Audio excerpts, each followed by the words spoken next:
Teman-temanku seluruh rakyat Indonesia, ini adalah video yang tidak dapat dicontoh, bahwa kita seluruh rakyat Indonesia ini harus dapat melakukan upaya apabila terjadi hal ini kepada anak kita, apalagi anak kita di bawah umur.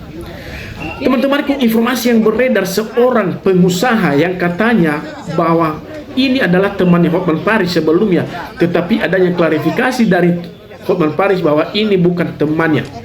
Teman-temanku, bahwa pengusaha ini telah jelas yang melakukan perbuatan tindak pidana kekerasan verbal ataupun kekerasan psikis kepada anak, di mana pada Undang-Undang Nomor 35 Tahun 2014 terhadap perlindungan anak sudah jelas ada aturan di dalamnya. Teman-temanku, perbuatan seorang pengusaha ini harusnya dapat diupayakan secara hukum oleh orang tuanya. Dan juga ada kewajiban pemerintahan. Orang tua harus meminta pertanggungjawaban kepada pemerintahan, baik pemerintahan setempat ataupun pemerintahan pusat.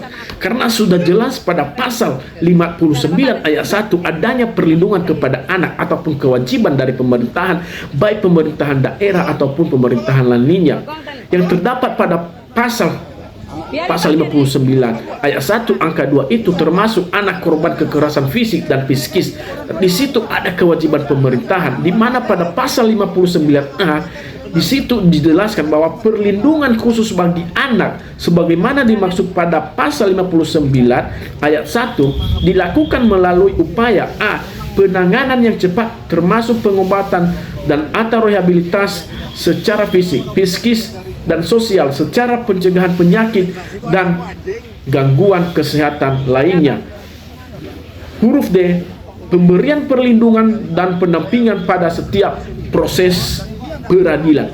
Artinya bahwa orang tua harus menempuh jalur itu, meminta pertanggungjawaban kepada pemerintahan setempat untuk memberikan perlindungan, baik proses dalam pengobatan psikisnya, baik dalam proses kesehatan psikisnya, apalagi dalam proses peradilan yang akan ditempuh oleh orang tua. Dan orang tua harus wajib memperjuangkan hak asasi anaknya sebagaimana undang-undang itu telah dirangkaikan dan telah dituliskan.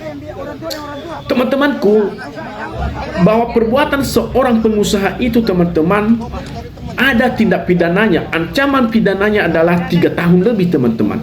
Sebagaimana telah diatur pada pasal ataupun Undang-Undang Nomor 35 Tahun 2014 tentang perlindungan anak, yang terdapat pada pasal 79C, di mana setiap orang dilarang menempatkan, membiarkan, melakukan, menyuruh melakukan atau turut serta melakukan kekerasan terhadap anak.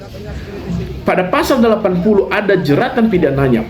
Pasal 80 ayat 1, setiap orang yang melanggar ketentuan sebagaimana dimaksud pada pasal 79C dipidana dengan pidana penjara paling lama 3 tahun 6 bulan dan atau denda paling banyak 72 juta.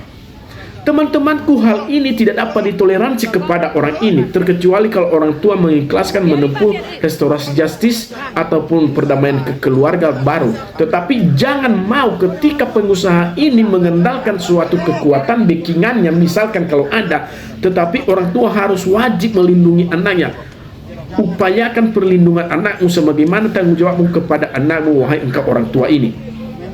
Teman-temanku, di luar dari perlindungan anak, orang ini juga bisa dijerat dengan pasal yang berlapis sebagaimana diatur pada Kitab Undang-Undang Hukum Pidana, terdapat pada pasal 310 bahwa barang siapa sengaja menyerang kehormatan atau nama baik seseorang dengan menuduh sesuatu hal yang dimaksud terang supaya hal itu diketahui umum, diancam karena pencemaran dengan pidana penjara paling lama 9 bulan, teman-teman.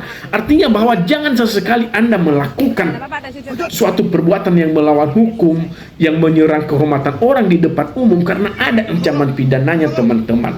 Apalagi kalau diketahui umum tanpa dasar Anda, tanpa pertimbangan kepada anak, melakukan kekerasan verbal kepada anak, melakukan kekerasan fisik kepada anak, itu artinya bahwa Anda telah menanggung resiko.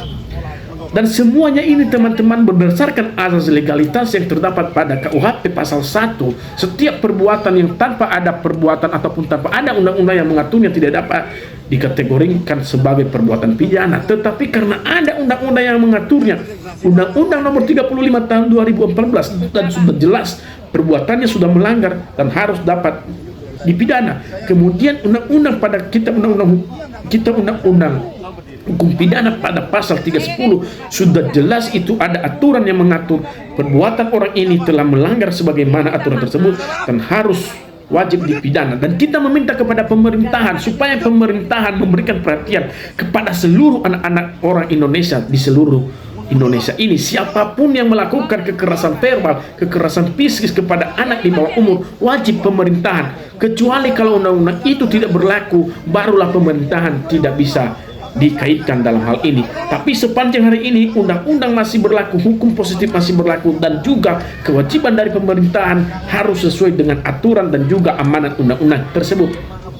Teman-temanku, dan perbuatan semacam ini, bahwa ini namanya perbuatan yang harus diperjuangkan oleh setiap orang tua. Apabila anaknya dipermalukan, diancam, dilakukan kekerasan verbal di depan umum, dan harus orang tua melakukan pertanggungjawaban terhadap dirinya sebagai orang tua.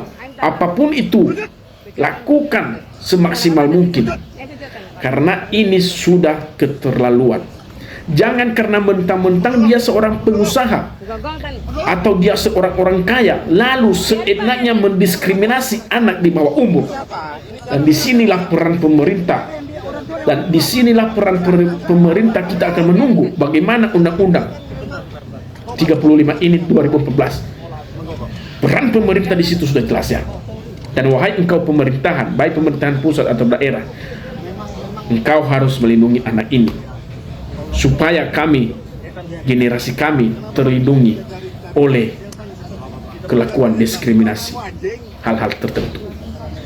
Ini adalah teman-temanku, bahwa jangan kalian melakukan hal yang sama, dan kalian jangan lupa bahwa ini video di share-share, bahwa ini adalah edukasi yang sangat menarik buat kita.